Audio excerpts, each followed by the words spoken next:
नमस्कार विद्यार्थी मित्रांनो, ज्ञान संस्कार अकॅडमी या यूट्यूब चॅनलमध्ये तुम्हा सर्वांचं सहर्ष स्वागत। तुम्ही जर आमच्या चॅनलवर नवीन असाल तर चॅनलला पहिल्यांदा सबस्क्राइब करून घ्या, जेणेकरून रोजच्या चालू घडामोडीचे व्हिडिओज तुमच्यापर्यंत सहजरित्या पोहोचतील। आज आपण या व्हिडिओमध्ये 3 सप्टेंबर 2025 च्या दिवसभरातील महत्त्वाच्या चालू घडामोडींचा अभ्यास करणार आहोत। पहिला प्रश्न बघा, पंतप्रधान नरेंद्र मोदींनी जीएसटी बाबत कोणती प्रमुख सुधारणा जाहीर केली आहे? याचं अचूक उत्तर आहे पर्याय क्रमांक बी, दिवाळीपूर्वी नेक्स्ट जनरेशन जीएसटी सुधारणा लागू करणे। पुढचा प्रश्न, प्रस्तावित नेक्स्ट जनरेशन जीएसटी सुधारणा यांचा मुख्य उद्देश कोणता आहे? याचं अचूक उत्तर आहे मध्यम वर्ग आणि व्यापारी समुदायाला लाभ देणे। पुढचा प्रश्न, जीएसटी स्लॅब संबंधी नुकतेच कोणते बदल सुचवण्यात आले आहेत? याचं अचूक उत्तर आहे 5% आणि 18% स्लॅब कायम ठेवणे आणि 12% आणि 28% स्लॅब हटवणे, म्हणजेच पर्याय क्रमांक ए व बी हे दोन्ही उत्तरे याची बरोबर आहेत। पुढचा प्रश्न, जीएसटी परिषद स्थापित करण्यात आली होती, कधी स्थापित करण्यात आली होती? बघा 12 सप्टेंबर 2016 रोजी। पुढचा प्रश्न, जपानने 2027 पर्यंत कोणत्या टक्के जीडीपी संरक्षण खर्चाचे लक्ष्य ठेवले आहे? याचं अचूक उत्तर आहे पर्याय क्रमांक ए 2%।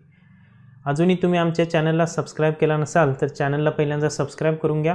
पुढचा प्रश्न बघा, एन्फोर्समेंट डायरेक्टरेटने इंटरपोलद्वारे जारी केलेल्या पर्पल नोटीसचा उद्देश काय आहे? याचं अचूक उत्तर आहे पर्याय क्रमांक डी, गुन्हेगारांची कार्यपद्धती व लपवणूक पद्धती। पुढचा प्रश्न, केंद्र सरकारने 2024 स्टेट एनर्जी इफिशियन्सी इंडेक्स कोणत्या विषयासाठी जाहीर केली? याचं अचूक उत्तर आहे पर्याय क्रमांक ए, ऊर्जा कार्यक्षमता। पुढचा प्रश्न, SCO समिट 2025 कोणत्या चीनी शहरात पार पडला? याचं अचूक उत्तर आहे शांघाय। पुढचा प्रश्न, कुठल्या दोन देशांनी 2025 मध्ये सर्वाधिक नवीन कोळसा उत्पादन क्षमता प्रस्थापित केली?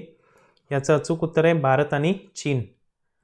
पुढचा प्रश्न, जितेंद्र पाल सिंह यांची कोणत्या देशासाठी भारताचे राजदूत म्हणून नेमणूक झाली? याचं अचूक उत्तर आहे अमेरिका। पुढचा प्रश्न, भारताची चालू खाते तूट Q1 FY26 मध्ये जीडीपीच्या किती टक्क्यावर गेली? याचं अचूक उत्तर आहे पर्याय क्रमांक ए 0.2%। S&P ग्लोबलने भारताच्या सोवरिंग रेटिंगमध्ये कोणती सुधारणा केली? याचं अचूक उत्तर आहे BBB- ते BBB। पुढचा प्रश्न, औद्योगिक उत्पादन निर्देशांक कोणत्या संस्थेमार्फत संकलित केला जातो? याचं अचूक उत्तर आहे पर्याय क्रमांक बी, सेंट्रल स्टॅटिस्टिकल ऑर्गनायझेशन। पुढचा प्रश्न, नुखाई हा सण कोणत्या राज्यात साजरा होतो? याचं अचूक उत्तर आहे पर्याय क्रमांक बी, ओडिशा। पुढचा प्रश्न बघा, आदिवाणी हा AI ट्रान्सलेटर कोणत्या मंत्रालयाने सुरू केला? याचं अचूक उत्तर आहे आदिवासी कार्य मंत्रालय। पुढचा प्रश्न, दिल्ली NCR मधील वायू प्रदूषणामुळे सरासरी आयुष्य किती वर्षांनी कमी होते? याचं अचूक उत्तर आहे 8.2 वर्षांनी। Next question, arc of deforestation कोणत्या वर्षावनात आहे? पर्याय कांगो, अमेझॉन, बोर्निया, गंगेस। याचं अचूक उत्तर आहे अमेझॉन। रेमन मॅग्सेस पुरस्कार मिळणारी पहिली भारतीय NGO कोणती? याचं अचूक उत्तर आहे पर्याय क्रमांक सी, प्रेरणा। पुढचा प्रश्न, इंडिया मोबाईल काँग्रेस IMC 2025 ची थीम काय होती? याचं अचूक उत्तर आहे AI अँड कनेक्टिव्हिटी। पुढचा प्रश्न बघा, टायफोन मिसाईल सिस्टम कोणत्या देशाने विकसित केली? याचं अचूक उत्तर आहे अमेरिका। पुढचा प्रश्न, वर्ल्ड ज्युनियर शूटिंग चॅम्पियनशिप 2028 कोणत्या देशात होणार आहे? याचं अचूक उत्तर आहे ऑस्ट्रेलिया। पुढचा प्रश्न बघा, 2025 पद्मविभूषण पुरस्कार किती व्यक्तींना मिळाले?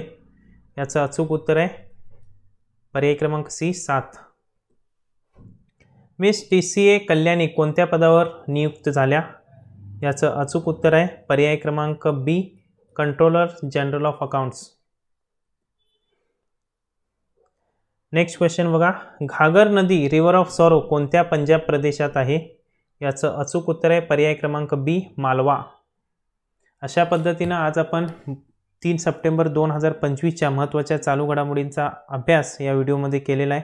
तुम्हाला हा जर व्हिडिओ आवडला असेल तर नक्कीच लाईक करा आणि आमच्या चॅनलला सबस्क्राइब करायला विसरू नका। धन्यवाद।